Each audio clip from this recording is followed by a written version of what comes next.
Nuestra charla va a consistir en hablar de la obstetricia y la ginecología de lo que ocurrió en el Holocausto. Como verán ustedes a lo largo de mi charla, a mí me produjo una impresión y una controversia que durante los tiempos he tenido en siempre permanencia en el ejercicio de mi profesión. Para hablar de la obstetricia y la ginecología del Holocausto, y como os decía al principio, esta obra está basada en la exposición en personajes testimonios como Gilles Lapère en su obra Yo fui doctor en Auschwitz. A lo largo de la conferencia hablaremos de otros más testimonios para dar más potencia a estos hechos que a mí me impregnaron para poder hacer esta conferencia y dar un testimonio de la controversia que a nivel médico puede establecernos. El asesinato de más de 1,5 millones estimado de niños fue considerado justificable por los nazis, para evitar que los vengadores, en forma de niños, crezcan y se enfrenten a nuestros hijos y nietos. Para actuar desde la raíz, realizaron un exterminio antes y después, inmediatamente del nacimiento. Incluso, aunque las mujeres embarazadas pudieran trabajar, fueron enviadas a las cámaras de gas a su llegada a los campos de exterminio. El doctor Shlomo Nabrisky, por ejemplo, fue liberado de una prisión de la Gestapo porque el líder del Consejo Judío, el mismo médico doctor Elkanan Elkes, convenció a la SS de que era preferible que liberaran al doctor Nabrisky para poder realizar abortos profesionales en las mujeres judías y que se recuperarían antes y podrían regresar con mayor brevedad a la actividad laboral. Bajo esta excusa, pudieron llevarse y salvarse algunas mujeres. Las mujeres y sus médicos quedaron atrapados en una terrible paradoja médica. Los médicos de ideología nazi se convertían en médicos genéticos que se preocupaban por el futuro de la raza. Este paradigma biomédico proporcionó la base teórica para permitir que quienes juraron el principio hipocrático de no maleficencia maten en nombre del Estado. Los hechos prueban que los médicos voluntariamente y sin diálogo crítico aceptaron esta teoría social y científica y procedieron a fundar, desarrollar, supervisar, administrar e implementar los programas asesinos en nombre de la ciencia. Wagner, en 1934, jefe de la Asociación de Médicos del Reich, introdujo una ley que permite el aborto de los embarazos defectuosos en el contexto de la higiene racial. Pero esto ya tiene antecedentes, no en los campos de exterminio, sino previamente a ellos, en la llamada Operación Action T4. Allí hubo la génesis del Holocausto. Se crearon las mal llamadas salas de desinfección, que en realidad eran cámaras de gas. El programa denominado Action T4 se erigió como precedente del Holocausto, debido a que fue el entrenamiento de los médicos nazis en el exterminio masivo. Incluso las primeras cámaras de gas fueron creadas y utilizadas en los sótanos de algunos hospitales psiquiátricos, disfrazadas con palabras tales como las salas de desinfección. De Action 4 pasamos a Treblinka. Un psiquiatra que tienen ustedes, austríaco y director médico de los institutos de eutanasia de Brandenburgo y Bernburg, ayudó a establecer la eutanasia y fue el primer comandante del campo de exterminio de Treblinka. El doctor Aram Pérez, obstetra judío del gueto de Kovno, nos dice: como oficialmente era obstetra del hospital, tuve que asegurarme de que estos nacimientos se mantuvieran en secreto. Me vi obligado a concluir que en el gueto no había salida, excepto que hacer abortar a las mujeres embarazadas. Ante todo esto, se permitió un aborto solo cuando la salud de la mujer estaba en peligro. Ahora, ni la tuberculosis, ni ninguna otra enfermedad grave fueron las razones para realizar estos abortos, sino la Gestapo y su política de aniquilación. Adina Vladi Schweiger, testimonio, en su recuerdo de Nunca Más, dice: no podemos emitir un juicio moral sobre estos médicos prisioneros y ciertamente no podemos prever nuestro propio comportamiento en condiciones tan horribles. Virginia Hall nos crea la anécdota de la forma de hacer la guerra. Nos habla de los burdeles galos.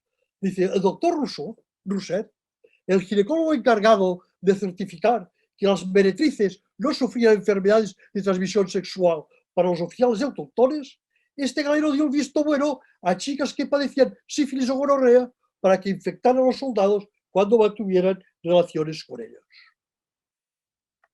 Testimonio muy activo es la de Neus Català, una republicana catalana del campus de exterminio. Nos decía, las embarazadas tenían pocas o ninguna esperanza de sobrevivir. Se salvaron muy pocas. Los bebés nacidos eran automáticamente exterminados, ahogados en un cubo de agua, o se los tiraba contra un muro o se los desconjuntaba. Ellas agonizaban por las malas condiciones higiénicas del parto o se volvían locas por la impotencia de presenciar tales asesinatos. En Weichheimnes, Olga Langer nos dice, las mujeres judías en general y las mujeres judías embarazadas en particular representaban una seria amenaza para los nazis debido al hecho de que eran capaces de dar nuevas generaciones de judíos.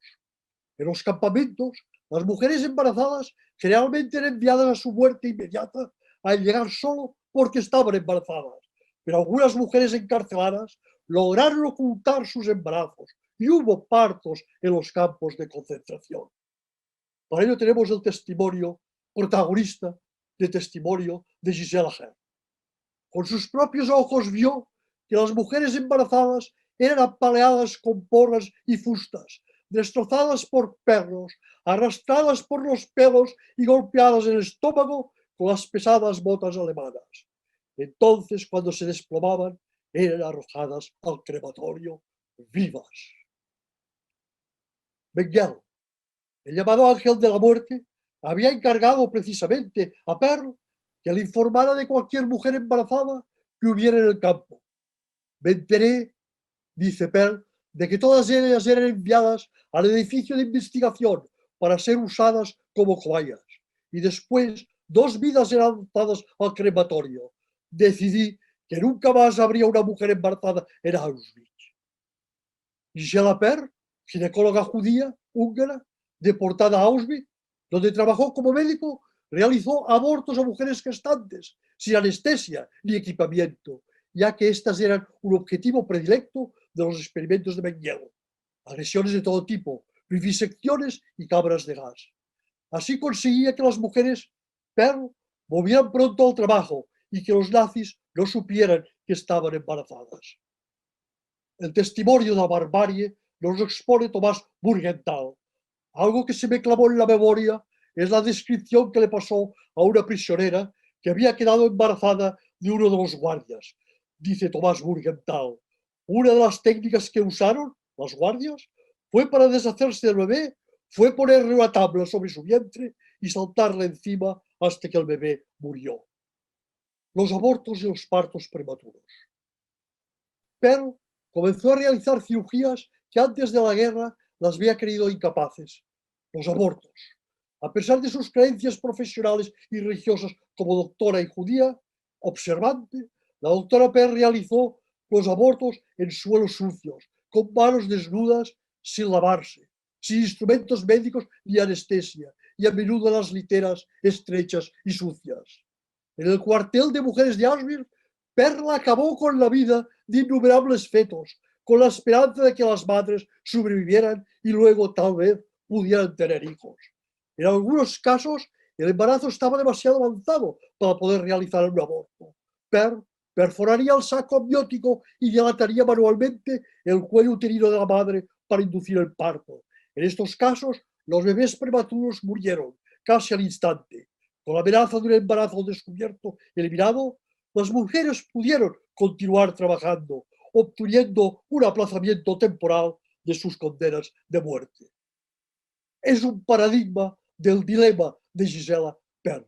Aquí tiene un ejemplo de la controversia, decía ya años posteriores. Nadie sabrá lo que significó para mí destruir a estos bebés. Después de años y años de práctica médica, el parto seguía siendo para mí el milagro más hermoso, más grande de la naturaleza. Amaba a estos bebés recién nacidos no como médico, sino como madre. Y fue una y otra vez a mi propio hijo, a quien maté para salvar la vida de una mujer.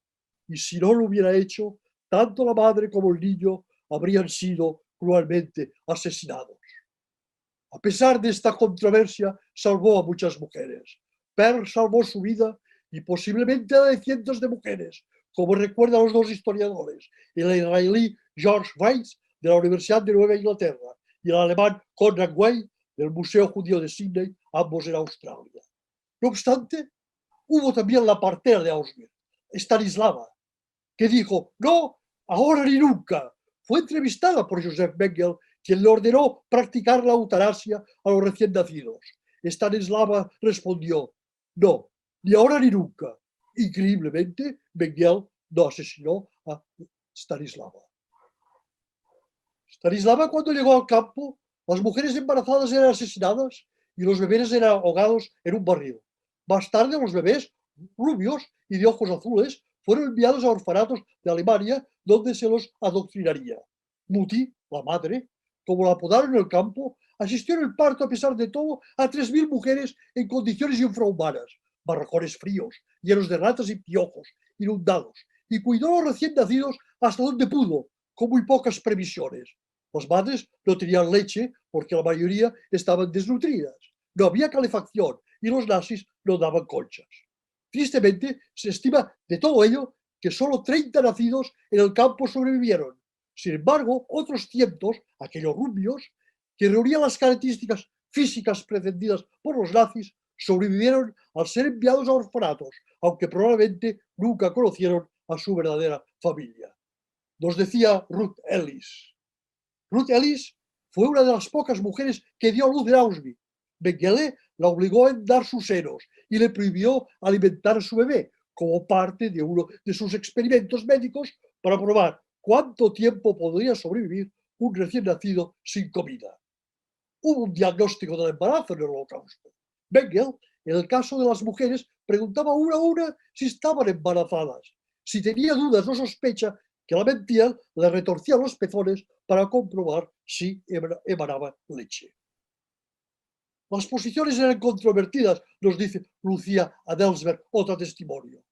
Lucia Adelsberg era una médica judía alemana que fue encarcelada durante la Segunda Guerra Mundial en los campos de concentración de Auschwitz y Ravensbrück, donde brindó atención médica a otros prisioneros. Y nos decía, hay testimonios en los que nunca se han perdonado a sí mismas ni a los médicos judíos que terminaron con la vida de sus recién nacidos.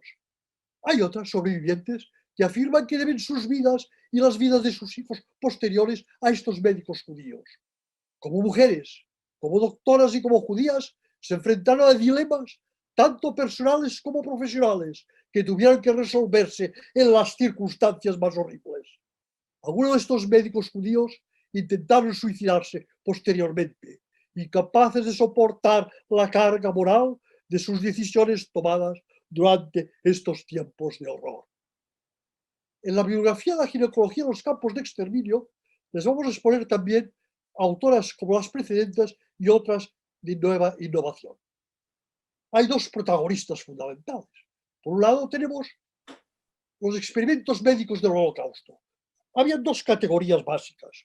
Por un lado, aquellos patrocinados por el régimen por razones ideológicas o militares específicas. Pero cuidado, cuidado. Y otros, aquellos que reflejaban el supuesto interés científico de un médico en particular, del cual, señores, de estos hechos, todavía la clase médica actual nos beneficiamos. El testimonio de Ravensbrück, llevado a cabo por Reus Català, decía de las mujeres, cuando llegaban, las desinfectaban a manguerazos, les rapaban el pelo, les quitaban el nombre y les daban un número que además lo tenían que decir en alemán. Después de esto, les hacían una inspección médica en la parte ginecológica y con el mismo instrumental las miraban a todas. ¿Qué representaba el testimonio de la menstruación en Ravensbrück? Reus Català, mujer española deportada al campo de concentración de las mujeres de Ravensbrück, explica cómo funcionaba el aparato nazi al respecto y las secuelas de este. A todo mi grupo nos pusieron una inyección para eliminarnos la menstruación, con la excusa de que seríamos más productiva. Ello ocurrió en 1944, decía ella, y yo no la volví a ver hasta 1951. ¿Qué fue la menstruación en el Holocausto? Nos dice Joan recientemente.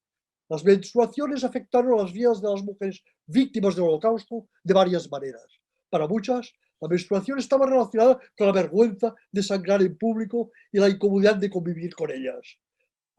Pero no obstante, las menstruaciones también salvaron a algunas mujeres de ser agredidas sexualmente.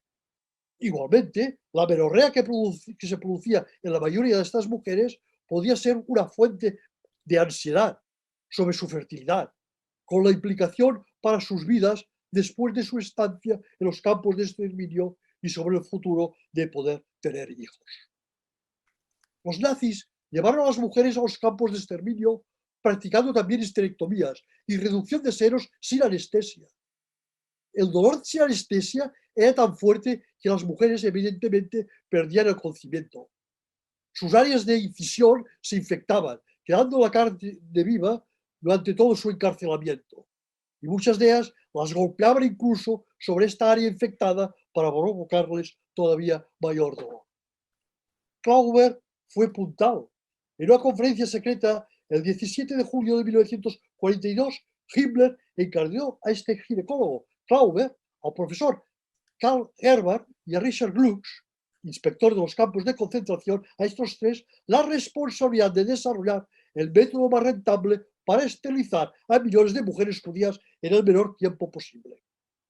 Decía Pokorny en una carta a Himmler: si conseguimos disponer de un medicamento que después de un tiempo relativamente breve cause la esterilización de seres humanos, tendremos un arma extremadamente fuerte y será una enorme victoria para la lucha actual de nuestro pueblo. El enemigo no solamente debe ser conquistado, sino también destruido. Carta de Klauber a Himmler. En 1942 le pide a Heinrich Himmler, debido a su cercanía al ser médico de la SS, que le permitiese experimentar en el campo de esterilización en gran escala con personas.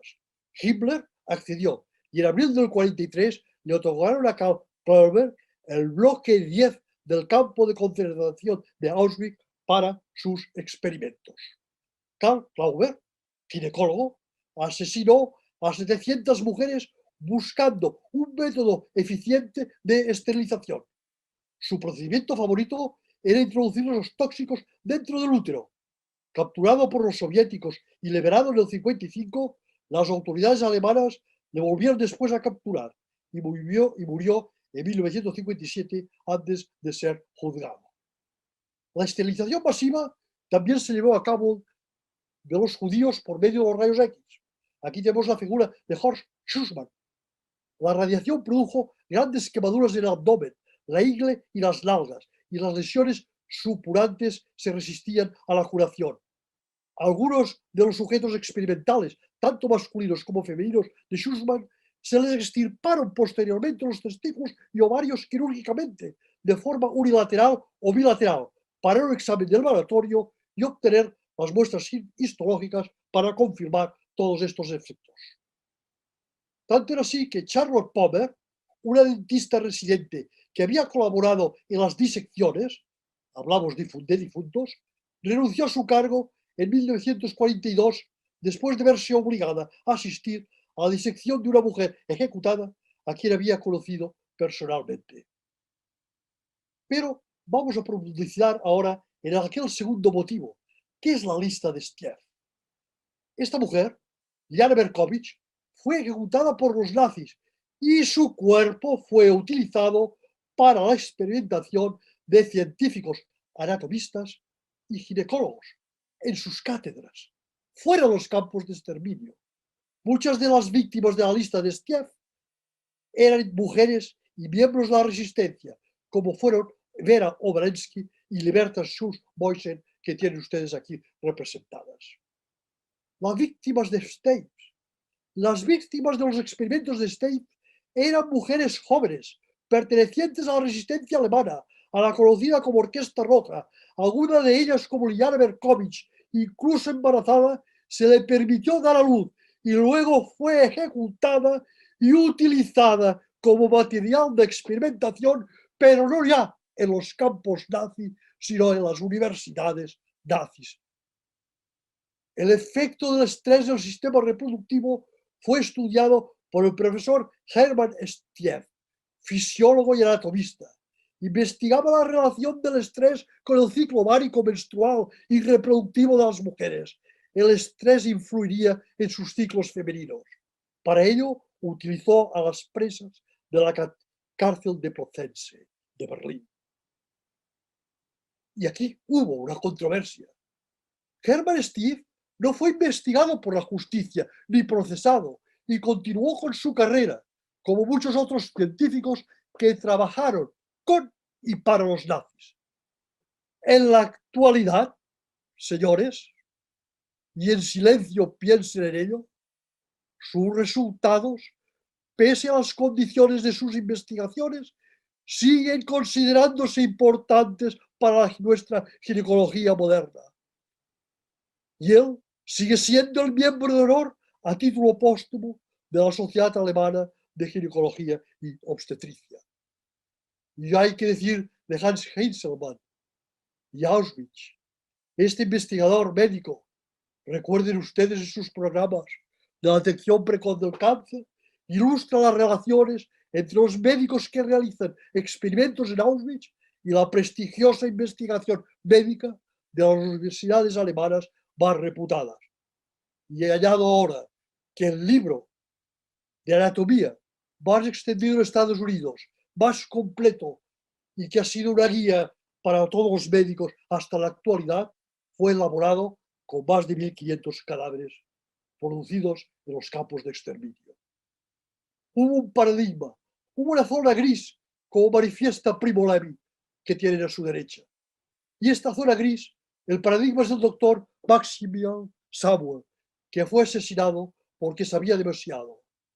Su nombre ha provocado reacciones, controversias, que van desde un duro desprecio hasta una profunda gratitud. Lucha por mantener elementos de curación genuina y sus conflictos en torno al cumplimiento e incluso en colaboración con los médicos nazis. ¿Es posible tomar decisiones éticamente válidas en tales circunstancias? Estas fueron controversias médicas en el Holocausto. El doctor Samuel fue transferido al bloque 10 de Auschwitz, donde se necesitaba su experiencia ginecológica para los experimentos que se realizaban en las mujeres prisioneras, las cuales incluían la extracción de los órganos reproductivos. A partir de los testimonios de sobrevivientes, el doctor Samuel es reconocido por haber saboteado algunos de estos procedimientos en lo que no extrajo los órganos reales, aunque aparentó haberlo hecho. Algunas de las víctimas fueron capaces de tener hijos después de la guerra y han testificado a su salvador, a favor de él. Otros reclusos, sin embargo, recuerdan que al parecer colaboró voluntariamente con los nazis en la realización de estos experimentos. Pero, como os decía antes, juzgar en esta situación es muy difícil. El doctor Samuel también había sido descrito como un hombre sumido en la desesperación, en una mala condición mental en la que temía por la vida de su hija y de su mujer si no cooperaba con los médicos nazis, que ellas también estaban en los campos de exterminio. A pesar de ello, porque sabía demasiado, el doctor Samuel fue enviado a la muerte en las cámaras de gas de Birkenau. Nos dice Adelaida Howell, la gran amiga de los judíos, ser o no ser. Como el doctor Adelaida Howell expresó, nadie pudo vivir durante los años de pesadilla que en algunos casos obligaron a romper con las reglas del comportamiento tradicional. Ser o no ser, esta era la cuestión. Todos nosotros, incluida yo misma, a veces nos encontramos en situaciones en las que tuvimos que tomar decisiones anormales. La doctora Howell describió rápidamente que estos procedimientos que implicaban experimentos inhumanos eran realizados en mujeres prisioneras judías. Y para terminar, y en silencio de esta conferencia, meditemos sobre estos hechos que crearon controversia, algunos que no deben reproducirse, otras controversias que hemos utilizado algunos de estos hechos en nuestra actualidad médica, y otro por último que dice, en este bello lago miles de cenizas duermen bajo sus aguas. descansan sobre el oscuro lodo del fondo. Miles de almas duermen en la perpetuidad bajo un nuevo amanecer, donde el sol se refleja en las aguas del lago Schweizer. Muchas gracias por su atención.